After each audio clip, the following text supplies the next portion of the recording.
Kazipet railway coach ఫ్యాక్టరీలో స్థానికులకే ఉపాధి అవకాశాలు కల్పించాలని రాష్ట్ర రైల్వే జేఏసీ సభ్యులు డిమాండ్ చేశారు.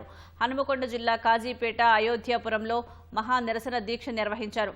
కార్యక్రమంలో ఎమ్మెల్సీ ప్రొఫెసర్ కోదండరాం పాల్గొని నిరసనకారులకు మద్దతు తెలిపారు. కోచ్ ఫ్యాక్టరీ భూ నిర్వాసితులకు ఉద్యోగాల్లో ప్రాధాన్యత ఇవ్వాలని కోరారు. ఎన్నో ఏళ్లుగా పెండింగ్లో ఉన్న కాజీపేట రైల్వే డివిజన్ ఏర్పాటుపై కేంద్ర ప్రభుత్వం తక్షణ నిర్ణయం తీసుకోవాలని డిమాండ్ చేశారు. ఐదాపురంలో అన్ని కోల్పోయినటువంటి నిర్వాసితులకు మొదటి అవకాశం కల్పించాలని చెప్పి ఉద్యోగాల్లో వాళ్లకు భాగస్వామ్యం వాటా ఇవ్వాలని చెప్పి ఇవాళ మనం ఇక్కడ డిమాండ్ చేస్తున్నాం. ఈ డిమాండ్తో సంబంధం కలిగి ఉన్నది ఒక రకంగా మనకు ఒక డివిజన్ కావాలి.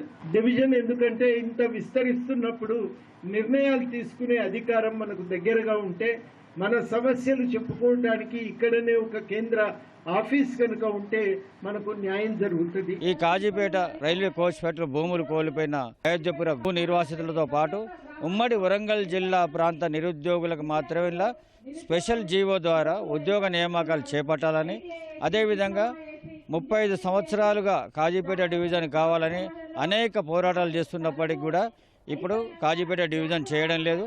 కాజీపేటను కూడా డివిజన్గా ఏర్పాటు చేయాలనేది ఒక అది ఆనాడు భూములు తీసుకునేటప్పుడేమో రాజకీయ పార్టీలు ఒక మాట, మళ్ళీ ఇప్పుడు భూములు ఇచ్చిన తర్వాత కోచ్ ఫ్యాక్టరీ ఏమో 90% పూర్తి దశకు దగ్గరికి వస్తున్నది.